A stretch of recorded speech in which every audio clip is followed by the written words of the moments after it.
Hello and welcome to another episode of Meanbrews. Today we're covering English IPA. Let's get right into the data. I was able to find 18 different English IPA recipes. We had 2 that were best of show, 12 gold, 3 silver, and 1 bronze. The BJCP style is 12C, a hoppy, moderately strong, very well attenuated pale British beer, or pale British ale, with a dry finish and a hoppy aroma and flavor. When I looked at these recipes and how they were changing over time, I saw some pretty significant evolution of this style in some particular areas, and I'll cover those as we go through the slides, and some good variation between the recipes, not as much evolution as we had with the variation. The original gravity was anywhere between 1.058 and 1.090, but the average was almost squarely on the mid-range for the BJCP range at 1.064, and my recipe will be a 1.064 as well. IBUs were anywhere between 50 and 78, with an average of 58, and I'm going to be on that average of 58. This is on the high side of the BJCP range, so people are tending towards the higher hop rates here. The color of the beer, we had anywhere between 7.5 to 18.5 SRM. The average was 11 SRM, or around 22 EBC. And I'm going to be right at the mean. However, the color of the style is going down over time. I was unable to achieve anything lower than 11 given the malts that I needed to use for this style. So I am on the average, but this beer is trending down to a more lighter colored beer, probably more in line with the American styles of IPA. When we look at the malt percentages, sorry, roast, we didn't have any with roast, but 90.3% base malt was the average. Next was Crystal at 5.8, Toast at 2.4, Adjunct at 1.4. Roast is shown in here, but it was one recipe that used just a touch of roast, and it doesn't even show up on the data. So when we looked at the distribution of malt types, focusing in on the base malts, again, 100% of the recipes used the base malt, anywhere between 80 to 97% of the grist. Nobody used 100% base malt. I'm going to be right under the average, right about 87% of the grist with my recipe. Zooming in on the other specialty malts, crystal malt, we had anywhere between 2 and 14% of the grist, but an average of about 6 with crystal malts. Average of 5 and 4 for toasted malts and adjuncts as well. All 3 of these were over the 1/3 threshold for me to use them, so I'll be using on the bottom end around 5% of my grist as crystal, around 4% of the grist as a toasted malt, and around 3% of the grist as an adjunct. Looking at the base malts, most prominent was a Maris Otter Golden Promise. We had 94% of the recipes used a Maris Otter Golden Promise at an average of 77% of the grist. We also had some others down here, a wheat malt, a Munich, and a Pilsner malts. But not a lot of recipes use those, so I'm not going to use them in my recipe. Again, I plan to be at around 87% of the grist, a little bit above the mean here for base malt. Crystal malts, most prominent was a dark crystal, and people tended towards like the 120, 130 range for the dark crystal they use, and not on the 90. So keep that in mind if you want to play in your recipes. Right around 3% was the average. 47% of the recipes used a dark crystal, an average of, again, 3%. The next is a light crystal, and these were in the 20. Crystal 20 was the most common used. 42% of the recipes used the light crystal at an average of 5% of the grist. We also had carapils and medium crystal and golden naked oats used in some of the recipes. I'm not going to use those, but I will be using for my light crystal right around 3% of the grist, and for my dark crystal 2% of the grist. That gives me my 5% crystal malt that I was looking for overall. Toasted malts, biscuit or victory was most prominent, followed by honey and amber malt. Roasted barley, this is where that roasted barley is showing up. It just doesn't factor in the percentage. I will be using a biscuit. 32% of the recipes use a biscuit malt at an average of 5.9% of the grist. And I'm going to be using it right at around 4%, like we talked about before. Adjuncts, we had 2 flaked malts and brown sugar. Not a lot of recipes used it, but when you look across the entire spectrum of recipes, it was enough to warrant bringing it in. And I pulled one in just to bring the color down a bit on my beer because I didn't want it too dark. So I will be using a flaked wheat right around the average of 3%, which seems to be the sweet spot for all the flaked malts here.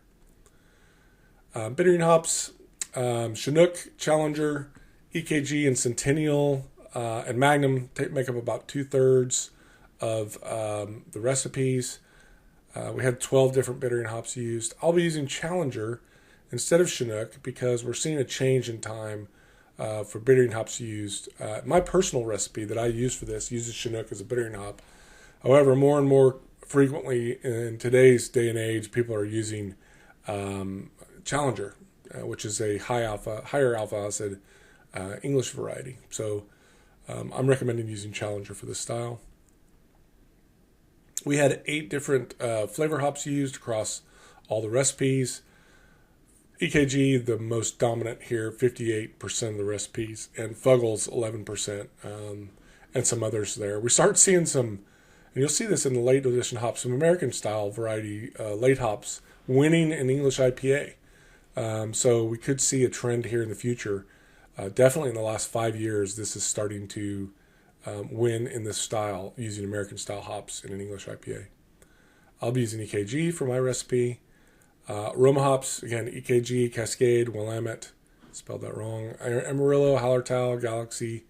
Again, those American hops starting to creep in. These are the later recipes starting to see American hops come into this style. I'll be using EKG. We're starting to see the use of EKG as an aroma hop is going up. And that's not kind of contradictory to what I said before, but more and more people are using EKG for aroma.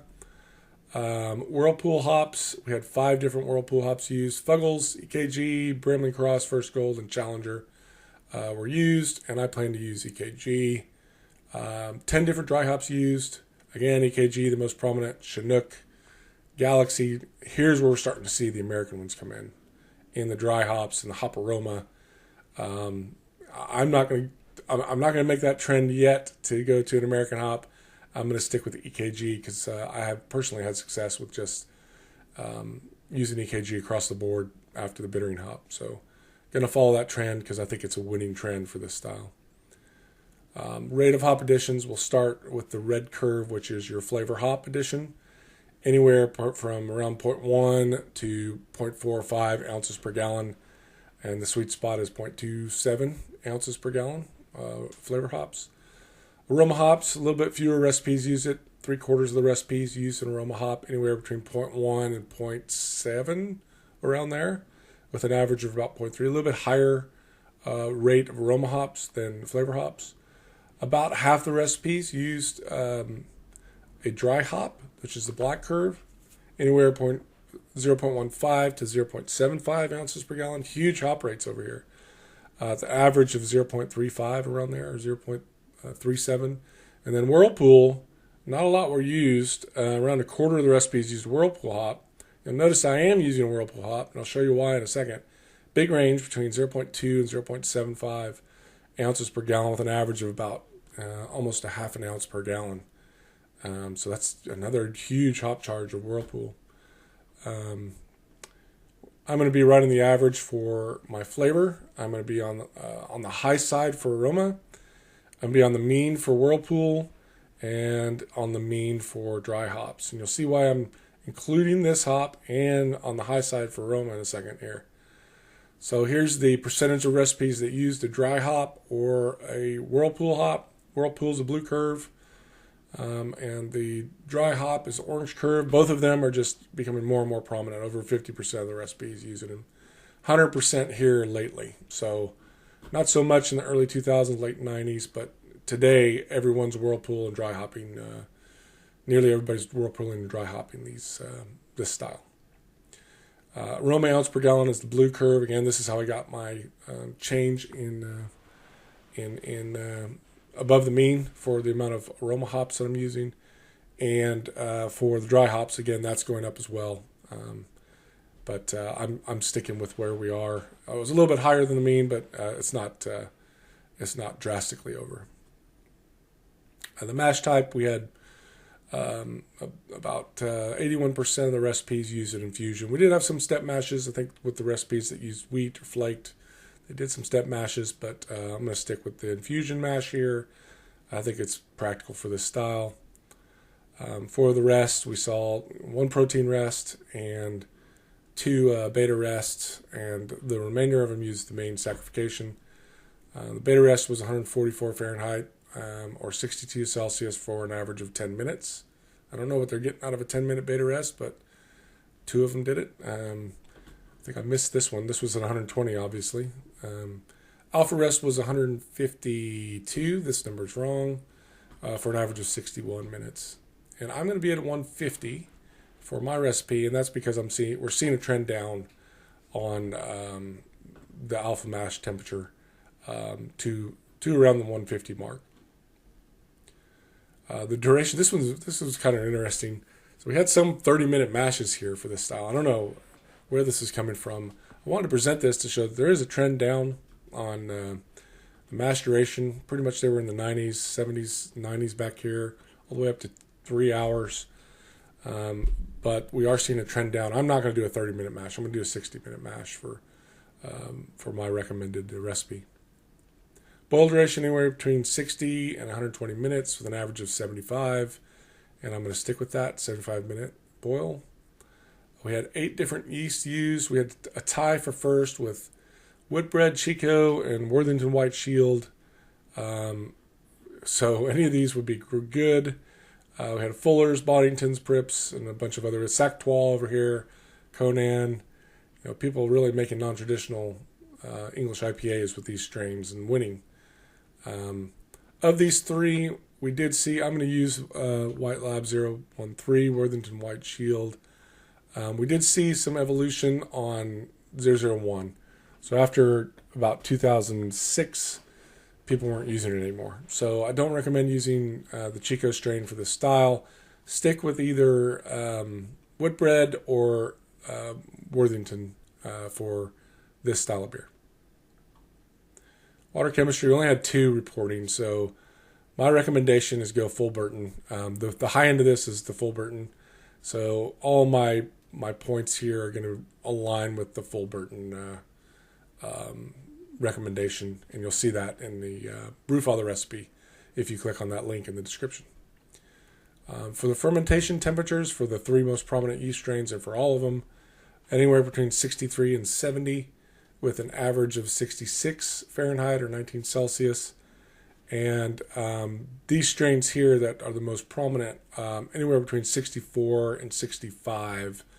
I'm going to be at 65 with my WLP013, the Worthington White Shield. That's my recommended fermentation temperature for this style. Average carbonation volumes was on the low side for English styles. It's pretty common, 2.17. And the average mash pH was 5.4. All right, for the Meanbrews recipe. Recapping, we're going to have about 88% Maris Otter. Choose a light-colored Maris Otter if you can find a light-colored Maris Otter. 4% biscuit, 3% caramel 20, 3% flaked wheat, and 2% of caramel 120. Or if you can find an English dark caramel in the 120, 130 range, choose it for sure. We're going to bitter with 27.7 IBUs of Challenger at 60 minutes. We're going to go 0.27 ounce per gallon or 2.02 grams per liter of EKG at 15. 0.36 ounce per gallon or 2.7 grams per liter of EKG at 5. We're going to do a hop stand at 170 Fahrenheit. Sorry, I don't know what the Celsius conversion is for that. With 0.45 ounce per gallon or 3.37 grams per liter, a 20-minute hop stand of EKG. And then after fermentation is complete, we're going to dry hop for 3 days with 0.4 ounces per gallon or 3 grams per liter of EKG. I'm going to shoot for 1.064 and 58 IBUs.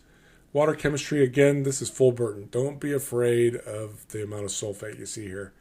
This makes a really great English IPA. Mash pH 5.34. I'm not going to add stuff to bring it back up to 5.4. Just it puts too much sodium into the mix to do that. 5.34 is fine. Fusion mash 150 for 60 minutes. And we're going to boil for 75 minutes as per the averages. Chill to 63 Fahrenheit or 17 Celsius oxygenated pitch with a 1 liter starter for a 5-gallon batch of the Worthington White Shield, or use the, what was the other one? Whitbread Dry. Either one. Ferment at 65 or 18 Celsius and then raise up to 68 as it starts to teeter off in the gravity. And bottle or carbonate to 2.2 volumes of CO2. All right, that's it. So we're finished with our Patreon series for now. I'm going to go to Reddit for my next style to cover, and I'm going to ask the Redditors to tell me what style they want to cover. So thanks for tuning in for the latest episode of Meanbrews, and don't forget, you can pick up this recipe at Bacchus and Barleycorn.